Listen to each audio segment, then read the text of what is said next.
Will women joining the NFL coaching ranks be good for football? They're going to be just like the men. Some of them going to be good, some of them going to be bad. We all know, man, being in these football games, that in the same game, more teams will lose that game than actually go out there and win that game. Coaches used to say that, and it took a second for it to sink in, but I started to realize, oh, you mean making mistakes, not being properly prepared, not playing situational football.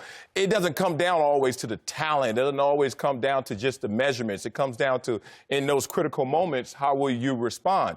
And I don't see any different response gender-based, based on a woman who knows the game versus a man who knows the game. I used to sit there, and it started in high school when I started to judge my coaches. In Pop Warner, I was just like, yeah, coach, whatever you want to do. 38 sweep? Yep. 37 sweep? Yep. That's all we ran. Then I got to high school, and I started to learn more about the game, know some of the details, and I started to judge my coaches. I used to look at these fat, old, out-of-shape, usually white men. I'm like, you ain't no 12th man. You telling me to do stuff you can't do, coach.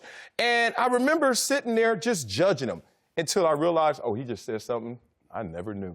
Oh, he just took me somewhere I'd never been. Then I said, you know what? I'm not judging that book by its cover anymore. Respect. And you can look at it all the way to the highest level of coaching. Bill Belichick, who I respect tremendously, we all do as a coach.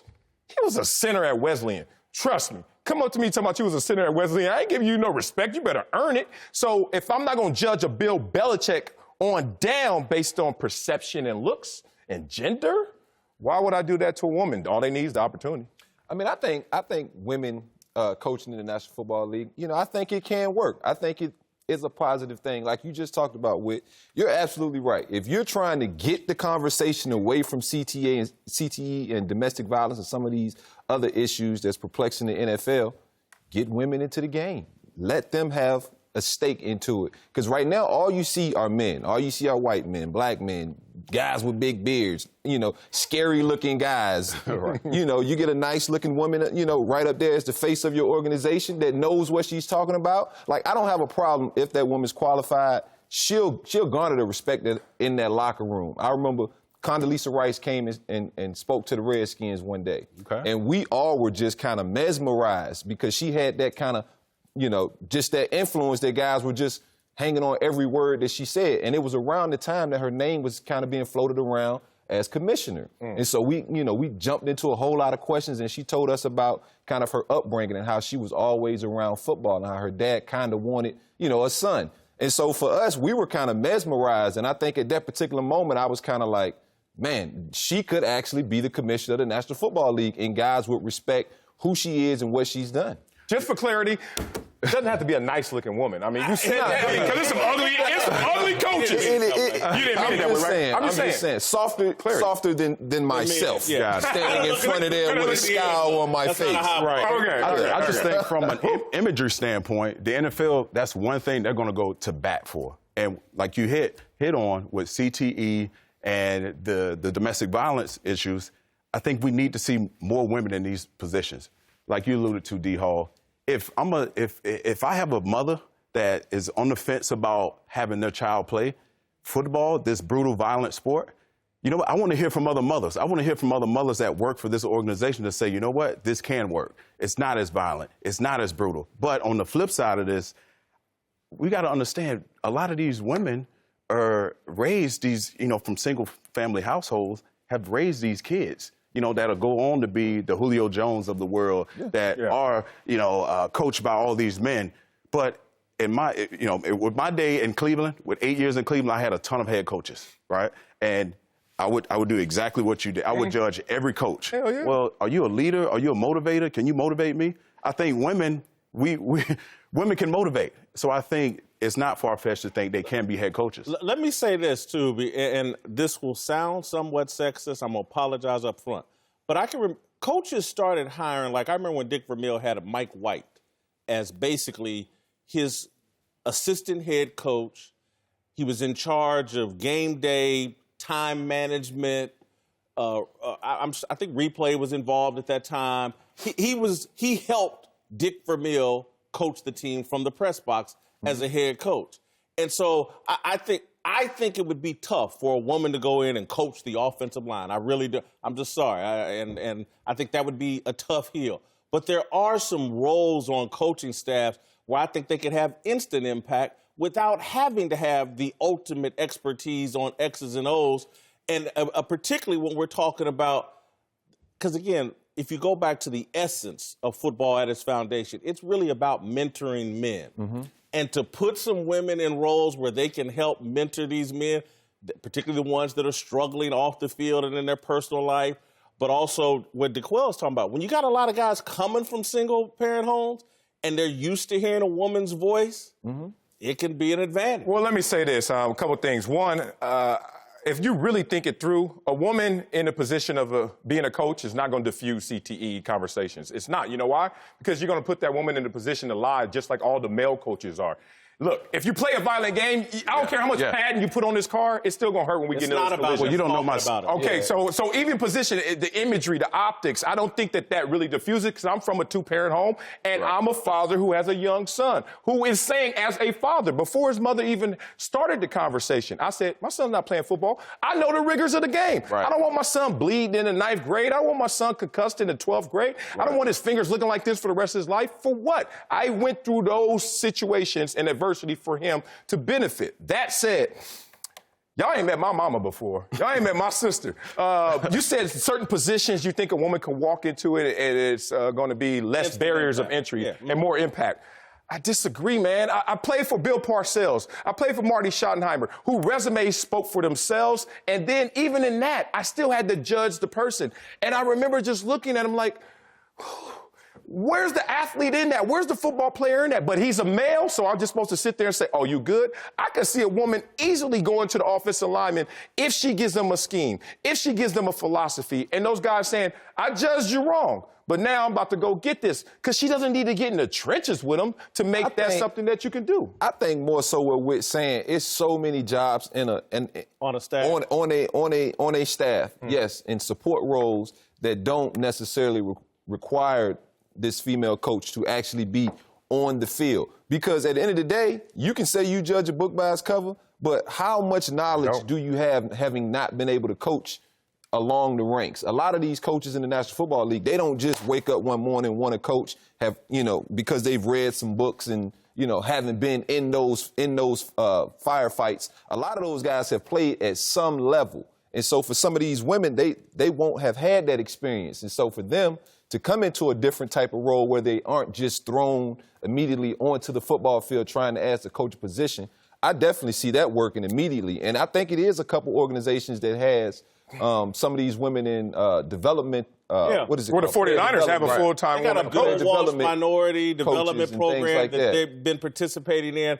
Listen, again, because they're having these meetings trying to fast-track some women into the NFL. And again, most coaches start out in college and put the years in there and blah, blah, blah. They play the position, then they're coaching and blah, blah, blah.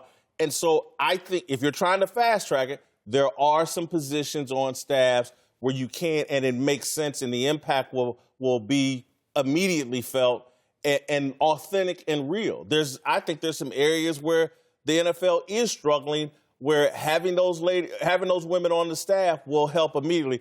Do we think a woman could be successful as an NFL head coach? Absolutely. I think so. Absolutely. You look at what the head coach's role is for a football team. What does he have to do? One, he has to motivate. Two, he has to inspire men. We've already hit on that for a second. And why not hire people that actually can do their job? The offensive coordinator, your job is to worry about the offense. Defensive coordinator and so forth, and special teams. Your job as a head coach, if you have qualified guys in those positions, a woman can motivate. We talked about the single-family mother raising these kids to go play football and so forth. But see, DeQuell, it's the process. It's the process. How do you get to that final point? We're going to judge regardless. And you haven't got... Exactly. We're going to judge whoever's Sean talking. McVay to Bill Belichick in the Super Bowl. Right. How did Sean McVay get there? Right. Until you prove to me Sean you can McVay win. became a position coach, or Sean McVay got in. But you know how he got there? You know how he jumped that line? Because he knew somebody. Yeah, nepotism. But I'm just saying, nepotism, grandpa. Along the way, at some point, you have to hold a position coach job. At some point, no, you don't. I don't think so. You don't have to hold a position coach job. I disagree with that. No. So these billion-dollar owners just all of a sudden are going to entrust their franchise to someone who's never done it. Okay, I'm listening. Let me add this. Let's keep it real, because we've all been around football coaches college, pro level. And most of them suck. Right, but not just that. But what type of people are they? This is not. I don't want. This isn't the most. These aren't sophisticated intellectual college professors. These are stereotypical men, if you were to generalize. Oh, yeah. And so there is some sexism. Oh, yeah. And so when you start talking about what a head coach really does, he coaches the other coaches. And so that, again, where I do think it will be a challenge to find, you have to coach those in the NFL, 15, 16 other coaches. That's your job. And that group of men is not. That's not Barack Obama. We got to pick a lane. Pick a lane. Now, one, we say that all Bill Belichick needs to do is find his deputy sheriff to enforce his culture in Tom Brady. And once you get Tom Brady on board, you got the team, right? That's how it works. The best coaches, Popovich. You get the coaches. Say that. Hold on. You get a coach that can get his best player on board. That best player will now all of a sudden enforce that culture. You're trying to tell me now a woman cannot be in that position? She ain't got to coach the bottom of the barrel. She got to coach the good ones too. No one said. Oh, she had to coach your coaches too. But she's got to coach. That's what Bill Belichick does most of the time, is coach the other coaches. And we can't just say, it ain't just about relationships with the players. It's about, look, when Marty Schottenheimer showed up in the defensive room, Gunther Cunningham, whoever their defensive coordinator was, he was there to elevate Gunther Cunningham's thinking about the defensive game plan. Yeah. That's the head coach's job. Yeah. And a woman is limited in that scope by what criteria, what qualifications, like the barriers of entry, we understand there's sexism, there's ignorance, but if we're saying they can't leap over that because of what? They can't. Women are natural nurturers. Women are natural nurturers. And you say they have to delegate the other position coaches? Absolutely.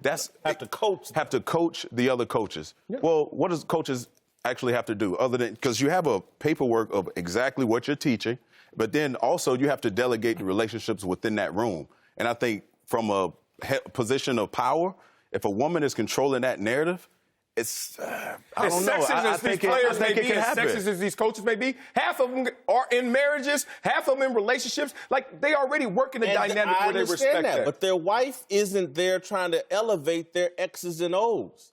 And that's, the head coach does that. There will have to be when you move to head coach, there is a level of X and O's that you have to know. And that's why I'm saying, I don't see the limit. You're saying fast track somebody. You have to go through the process. Right. The process. And in going through the process, the other coaches on your staff respect you for going through the process. And they know, hey, he knows or she knows what they're talking about because they've been through the process. They've been where I am right now. You have to delegate those roles as the head coach. And what Whit's saying is, will she ultimately garner the respect of the people behind her if they've given her the job? You know what? That's something we're going to judge regardless. Well, how many bad coaches are there? It's not a necessity anymore. How many anymore. bad coaches in the National Football League because they have buddies or guys they trust as position coaches and guys that won't necessarily fight back as a bad coach because they don't want a good coach in there that's always got their eye on I want your job, I want your job. How many bad coaches have you seen on staffs because they're friends or because of the nepotism aspect of it? Oh, yeah. Instead of, hey, man, I wish we'd have kept so-and-so who was on the last regime. We know that, but he's a great coach. But we understand. Also, look, it's been on the field. It's on the sidelines. It's all the time. Antonio Gates was undrafted to my team when I was a Charger. And they looked him up and down and said, dude, you didn't even play college football. Bum, bum, bum. And then he went out there and gave him work. And then all of a sudden, you know what? It's going to be the same thing with a coach. How'd you get here? What's wrong with you? How'd you skip the line? And then you're going to sit here or here. And then all of a sudden, you got to either fall in line because they commanded that respect, or you're going to get out of line because they didn't. But that's not gender-based, because there's too many coaches that made me roll my eyes because I'm looking at this man, and I'm like, what is he doing? I'm just saying, unless from ownership standpoint that they're behind the move to do this, ultimately pick a head coach who's never coached before. Because like I said, I mean, it's a process. And we're saying 20 years. So 20 years, the process maybe would have worked itself out by that time. But do you respect a woman from the professional league? There's women's professional leagues. If a woman from a professional league came, is that proper criteria? Women's professional football he's talking about. Yeah, women's professional football. Yeah. Does that count? I mean, it doesn't bother me one way or the other. Okay. I would like for the person who's coaching my unit, if I was an owner, coaching my team, to have somewhat of a understanding of what's going on.